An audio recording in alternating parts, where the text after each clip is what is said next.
Good morning बच्चों। आज prism के पदार्थ के अपवर्तनांक के लिए सूत्र का डेरिवेशन करना है हम लोगों को। तो इसके लिए क्या करेंगे, मान लेते हैं कोई प्रिज्म है, माना कोई प्रिज्म है जिसका प्रिज्म कोण A तथा आधार BC, ठीक है। इस पर कोई प्रकाश किरण आपतित होती है, ठीक। जो आपतित किरण है, यहाँ पे हमने अवलंब खींचा, आपतित किरण और अवलंब के बीच जो कोण बनता है उसे कहते हैं आपतन कोण I, ठीक है। ये किरण सीधा इस मार्ग पर जा रही थी, ये इसका पथ हो गया, परंतु इससे अपवर्तन के पश्चात ये कुछ अवलंब की तरफ झुकी और यहाँ पहुंच गई, ठीक है। अभिलंब और अपवर्तित किरण के बीच बना कोण R हो गया, ठीक है। इस बिंदु पर आपतित हुई, पुनः इसका अपवर्तन होगा, यहाँ पर हम लोग अवलंब खींचेंगे,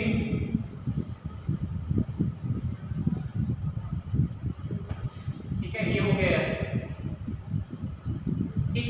तो ये दूसरे माध्यम में जब जाएगी सघन से विरल में अवलंब से दूर हट जाएगी।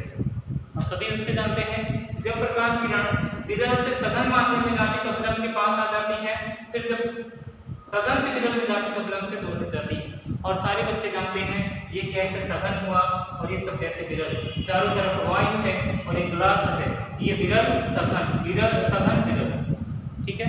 आगे देखें, कल इसको बताया था हमने किस तरह से बनता है, सारा जान रहे होंगे आप लोग अपवर्तन। अब देखिए कितना विचलन हुआ, डेविएशन इसका क्या हो रहा है उसको हम लोग देखेंगे। इसका डेविएशन क्या होगा, पीछे की तरफ बढ़ाते हैं, यहाँ मिलता हुआ प्रतीत हो रहा है, ये हो गया विचलन इसका डेल्टा, ठीक है। डेल्टा आ गया विचलन, इसको हम बताते हैं निर्गत कोण I डैश और ये होता है R डैश, ठीक है।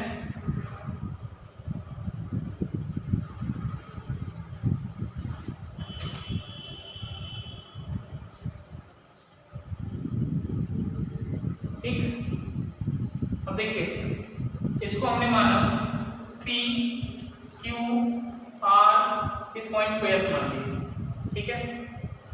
अब ध्यान से देखिएगा, इसमें बेटा हमारा मकसद होना चाहिए I और R निकालना। जब I R निकल जाएगा तो N बराबर होता है sin I upon sin R, क्योंकि N ही तो निकालना है हमको। तो स्नेल का नियम हम लगाएंगे, N equal sin I upon sin R, वहाँ से हम लोग निकाल लेंगे। तो I और R निकालना है। I और R निकालने के लिए हम क्या करेंगे, इस त्रिभुज का प्रयोग करते हैं डेल। पहले लिखेंगे त्रिभुज PQR में,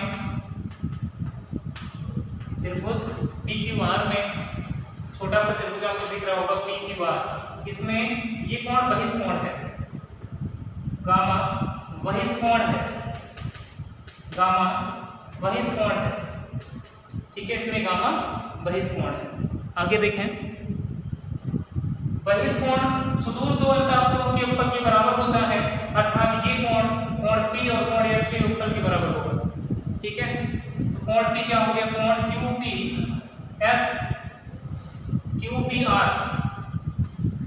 प्लस PRQ बराबर हो जाएगा डेल, ठीक है। बहिष्कोण इसके बराबर हो गया,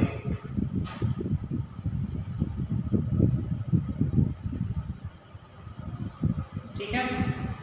अब देखिए डेल बराबर हो गया QPR, ये बच्चों ये ध्यान से देखना, ये पूरा कोण I इस पूरे कोण के बराबर है, शीर्षक प्रमुख होने के कारण पूरे कोण में से I इतना घटा दो, पूरा I है, I में से R घटा दो, इतना आ जाएगा ना, इतना बराबर हो जाएगा I माइनस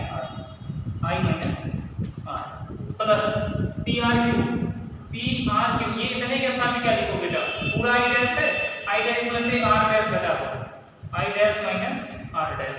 अब देखो डेल इक्वल आ गया I plus I dash, I और I डैश को एक साथ लिख दिया, ठीक है। माइनस R और minus R dash, minus common ले लिया हमने, ये हो गया प्लस, ठीक है। तो डेल इक्वल आ गया I प्लस I डैश और plus R plus R dash, ठीक है। समीकरण 1 बना लिया इसको, ठीक, इतना छोड़ देंगे। अब जाएंगे चतुर्भुज, देखिए आप चतुर्भुज ए नहीं दिख रहा है, ऊपर प्रिज्म कोण ए पी एस आर में, चतुर्भुज ए पी एस आर में, चतुर्भुज ए पी एस आर में, उसमें ध्यान से देखिए आप, कोण ए, सारे कोणों का योगफल क्या होगा 360 अंश, सभी कोणों का योगफल 360 अंश। तो कोण ए प्लस बी प्लस कोण एस प्लस कोण आर इक्वल हो जाएगा 360।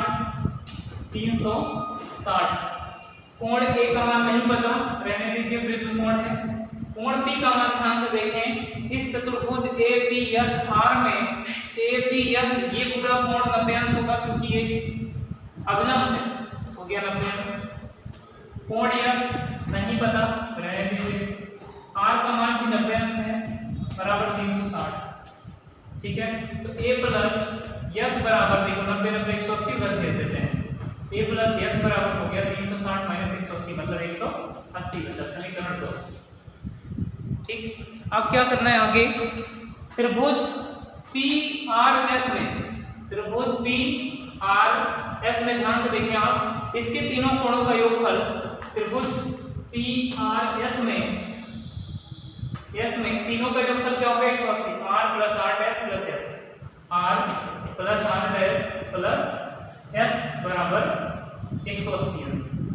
ठीक है, आर प्लस आर डैश, अब थोड़ा सा ध्यान देना, इसी को डायरेक्ट बना देंगे समीकरण 3।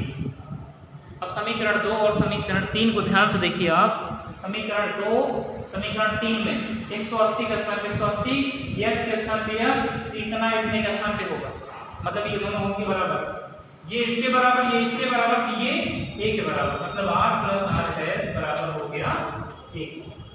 ठीक है, अब क्या करना है, अल्पतम विचलन की स्थिति आप जानते हैं, बताया था पिछले वीडियो में, अल्पतम विचलन की स्थिति में, अल्पतम विचलन की स्थिति में, अल्पतम विचलन की स्थिति में, अल्पतम विचलन की स्थिति में आर जो डेल था वहां पे हम क्या लिखते हैं, डेल्टा एम लिखते हैं, डेल के स्थान पे डेल एम लिखते हैं, और आर बराबर क्या लिखते हो, आर डैश, याद है सबको, आई डैश के बराबर आर डैश के बराबर हुआ था ना, क्योंकि अल्पतम विचलन है तो उसको हम डेल्टा ना लिख के मिनिमम डेविएशन डेल्टा एम लिख लेंगे, और आई डैश दोनों बराबर होते हैं, आर डैश भी बराबर होंगे, मतलब आर बराबर आर डैश। तो ध्यान से देखिए, जहां आर डैश है वहां पे हम क्या कर लें, दोनों बराबर है ना, तो यहाँ भी आर कर दिया जाता है, प्लस आर, 2r हो जाए, 2r इक्वल ए, लिखते हैं r plus R equal A, 2r equal A, तो r इक्वल क्या आ गया, a बाई ए। ठीक है, अब अगर 2r की जरूरत पड़े तो आप ए लिख लेना, r की जरूरत पड़े तो a बाई ए। ठीक है, अब आगे देखेंगे बेटा, हम लोग समीकरण 1 में आते हैं, समीकरण 1 पे चलते हैं, समीकरण 1 में, समीकरण 1 से, ठीक, 1 में आओ, यहाँ पे है del equal I plus I dash minus R plus R dash, तो डेल इक्वल हो जाएगा आई प्लस आई डैश, बेटा दोनों बराबर है, आई प्लस आई डैश बराबर है, देखो पहले लिख देते हैं, minus R plus R dash, यही तो है, तो जब ये आई डैश आई के बराबर है तब डैश निकालना है, आर डैश बराबर तो डैश हटा दें। ठीक है, तो क्या आ गया 2i, और जो डेल्टा था वो अल्पतम विचलन की स्थिति में हम डेल्टा एम लिख लेंगे। ठीक है, क्या लिख लेंगे, डेल्टा एम। ठीक है, delta M equal I plus I dash minus R plus R dash, तो ये हो गया 2i माइनस 2r। ठीक है, 2i माइनस 2r। अब बच्चों 2r का मान आप जानते हो, 2r का मान क्या है, a, ध्यान रख लो, डेल्टा एम बराबर 2i माइनस a, माइनस ए को उधर लाओ, प्लस ए हो जाएगा, तो डेल्टा एम प्लस ए बराबर बचा क्या 2a, 2i, i बराबर हो गया, i बराबर हो गया डेल्टा एम प्लस ए और अपान 2, i का मान आ गया। ठीक है, r का मान a बाई 2 आ गया, i का मान आ गया, बेटा ये निकाल लीजिए, स्नेल का नियम प्रयोग करेंगे हम लोग, स्नेल के नियम से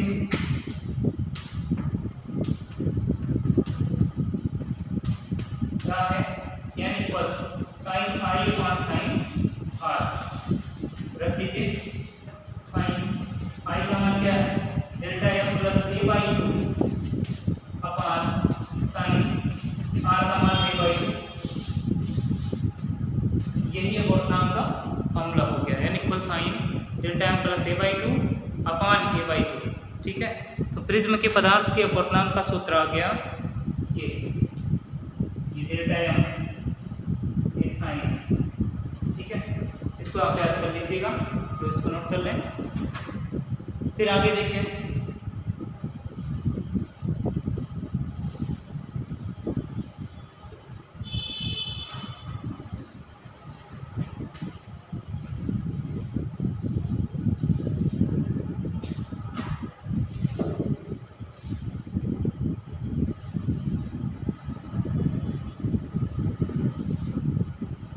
तो प्रिज्म के पदार्थ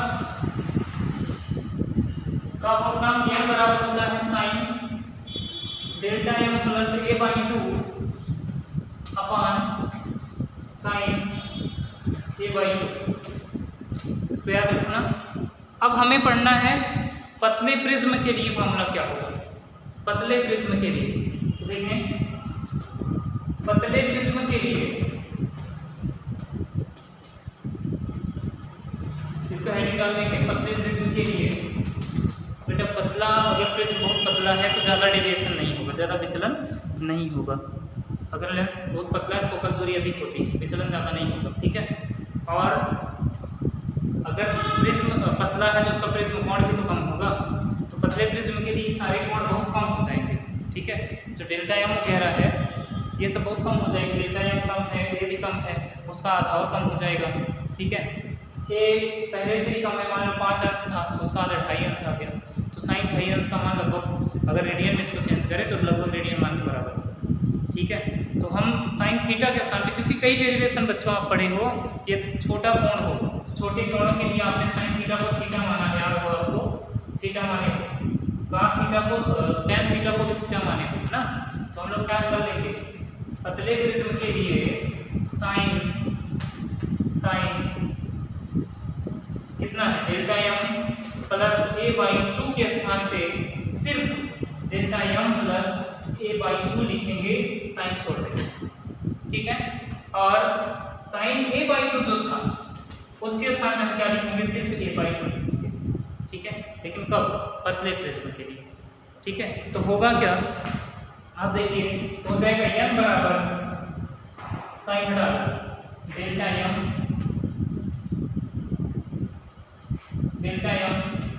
प्लस a बाई 2, साइन है नहीं इसमें, बटे a बाई, ध्यान से देखो 2 कैंसिल हो गया। ठीक है, बचा क्या, n बराबर डेल्टा m प्लस a और बटे a इधर ले आओ, यानी बराबर डेल्टा m प्लस a को इधर लाओ, यानी माइनस a बराबर क्या होता है, डेल्टा m। डेल्टा m बराबर आ गया बच्चों, m का a का मान ले लीजिए, -1 × a। अलप्रथम विचलन का फॉर्मूला आ गया पतले प्रिज्म के लिए। तो पतले प्रिज्म के लिए विचलन का सूत्र क्या है, विचलन बराबर होते हैं -1 × a, जहाँ a प्रिज्म कोण है और n पदार्थ का अपोर्तनांक है। अगर अपोर्तनांक ज्ञात हो, प्रिज्म कोण ज्ञात हो, तो आप विचलन निकाल सकते हैं। ठीक है, तो अलप्रथम विचलन जो होता है इसका फॉर्मूला क्या है, m-1 × a, इसको याद रखिएगा। अब देखो, अगर ये किसी रंग की किरण के लिए, जैसे सिर्फ बैगनी की बात हो, बैगनी रंग के लिए तो डेल्टा b लिखेंगे इसको, बैगनी के लिए तो क्या लिखोगे, बैगनी के लिए अपोर्तनांक -1 × प्रिज्म कोण। लाल रंग के लिए लिखना है तो nr-1 × a, मतलब ये अपोर्तनांक हर रंग की किरण के लिए पदार्थ का अपोर्तनांक अलग अलग होता है। तो ठीक है, n भी हम चेंज कर लेंगे। बताओ पीले रंग के लिए बच्चों क्या होगा, क्या हो जाएगा, ny-1 × a। ठीक है, तो ये फॉर्मूला हो गया पतले प्रिज्म के लिए विचलन का सूत्र। ठीक है, जितना आप तैयार कर लीजिएगा, बाकी नेक्स्ट वीडियो में आपको